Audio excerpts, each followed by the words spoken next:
الحمد للہ وحدہ لا شریک لہ والصلاة والسلام علی من لا نبی بعد۔ مسئلہ چل رہا تھا معراج کے بارے میں کہ معراج حضور اکرم صلی اللہ علیہ وسلم کا اعزاز بھی ہے اور اعجاز بھی ہے۔ یہ بات ذہن نشین فرمائیں کہ معراج نبی کریم صلی اللہ علیہ وسلم کا جو مکہ مکرمہ حرم مکہ سے لے کر عرش معلیٰ تک کا سفر ہے، یہ روح اور جسم دونوں کا سفر تھا، تنہا روح کا سفر نہیں تھا۔ جس طرح کے بعض حضرات کو غلط فہمی ہوئی اور انہوں نے موقف اختیار کیا ہے کہ یہ تنہا روح کا سفر تھا جو حالت خواب میں تھا۔ یہ سفر حالت خواب میں نہیں بلکہ حالت بیداری میں اور جسم اور روح دونوں کے ساتھ تھا۔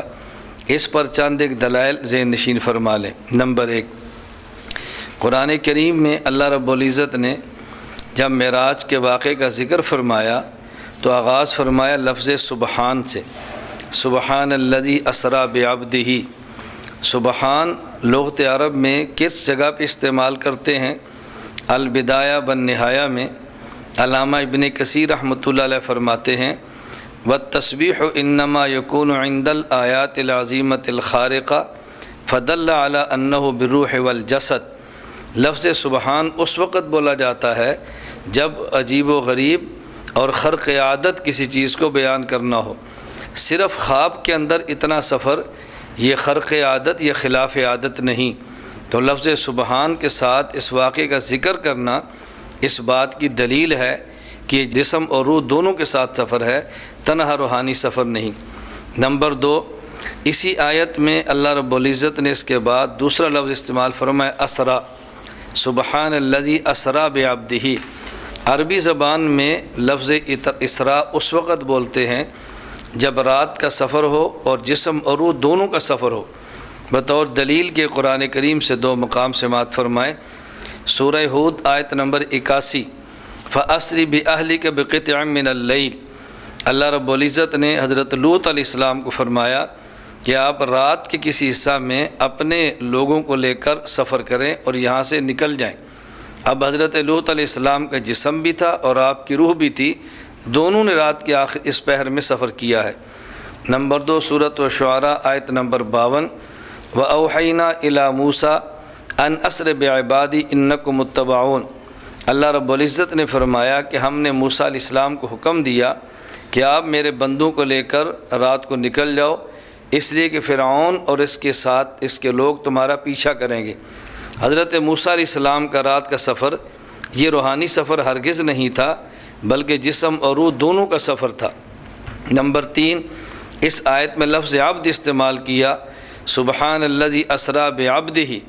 البدایہ والنہایہ میں ابن کثیر رحمہ اللہ فرماتے ہیں والعبد عبارۃ عنہما، اور عبد صرف جسم کا نام نہیں، عبد صرف روح کا نام نہیں بلکہ عبد جسم اور روح دونوں کا نام ہے۔ تو ان قرائن سے معلوم ہوا کہ حضور اکرم صلی اللہ علیہ وسلم کا سفر مبارک یہ صرف روحانی نہیں تھا بلکہ جسمانی تھا اور جسد مع روح دونوں کا سفر تھا۔ نمبر 4، قرآن کریم سورۃ الاسراء آیت نمبر 60، وما جعلنا الرؤیا التی اریناک الا فتنۃ للناس۔ اللہ رب العزت فرماتے ہیں پیغمبر، یہ جو معراج کی رات ہم نے آپ کو نظارے کرائے اور آپ کو چیزیں دکھائیں، یہ نظارہ کرانا لوگوں کے لیے آزمائش تھا۔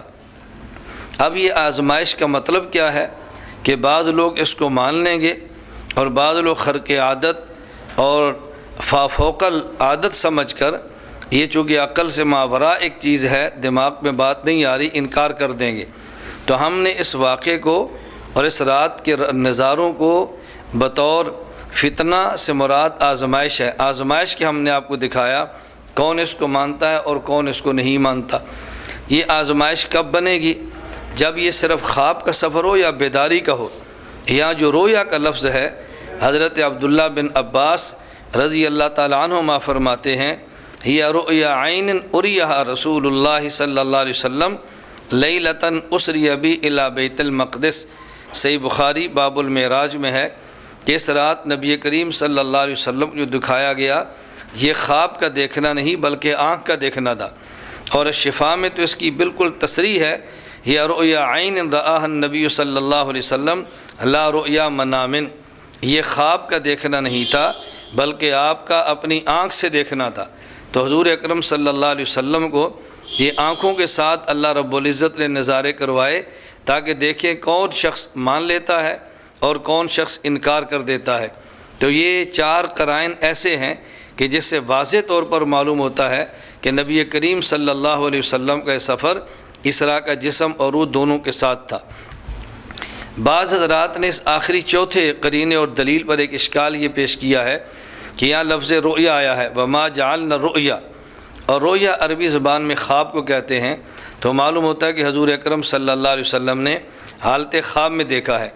ہم کہتے ہیں کہ رؤیا کا اطلاق جس طرح عربی زبان میں خواب پر ہوتا ہے، اس طرح رؤیا عربی زبان میں آنکھ سے دیکھنے کو بھی کہتے ہیں۔ ایک تو اس پہ دلیل خود اس الرؤیا کا معنی حضرت عبداللہ بن عباس رضی اللہ عنہما فرماتے ہیں، یا رؤیا عین اریہا رسول اللہ صلی اللہ علیہ وسلم۔ صحابی رسول جب آیت کا معنی بیان کرے وہ دیکھنے میں ایک تفسیر ہوتی ہے، لیکن در حقیقت وہ حدیث مسند کا درجہ رکھتی ہے۔ فإن تفسیر الصحابی الذی شاہد الوحی والتنزیل فإنہ حدیث مسند۔ تو حضرت عبداللہ بن عباس رضی اللہ عنہما کا اس آیت کی تفسیر کرنا یہ دیکھنے میں تفسیر اور در حقیقت حدیث ہے۔